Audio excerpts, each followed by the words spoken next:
ওস্তাদ এই যে দোকানের চাবি। ঠিক আছে তাহলে তুই যা, হ্যাঁ 7 দিন পরে আয়া পড়িস, আর তুই পারলে 2 দিন আগে আয়া পড়িস। হ্যাঁ ঠিক আছে ওস্তাদ। ওস্তাদ এই টাকাটা রাখেন। কি এটা? ওস্তাদ বিভিন্ন সময় বিভিন্ন মানুষের কাছ থেকে পুরান পাসপাতি বেচছি, দান্দা বিক্রি করে এই টাকাগুলো জমাইছি। এটি রাখেন আপনার কাছে, লাগলে আমি পরে নিব না। ঠিক আছে তাহলে বাড়ির তাই এটা আমার কাছ থেকে লয়ে যাইস। হ্যাঁ ওস্তাদ এটা কথা হইতাম, যদি দোকানের চাবিটা দিতেন তাহলে আমি দোকানে থাকতাম, দোকানে ঘুমাইতাম। দোকানে ঘুমাবি মানে? কে তুই যদি বাড়িতে যাবি না? বাড়িতে যাম, বাড়িতে তো কেউ নাই, বাড়িতে যাই আমি কি করবো?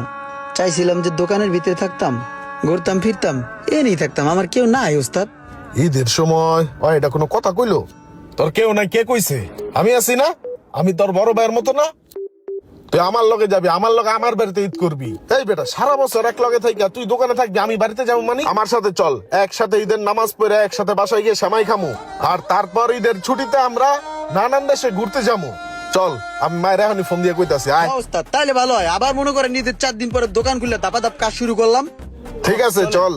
এই ঈদে আপনি আপনার আশেপাশের লোকজনের খবর নিয়েছেন তো? সবাই কমেন্ট করে জানিয়ে যাবেন, আর ভিডিওটি ভালো লাগলে অবশ্যই শেয়ার করে দিবেন প্লিজ।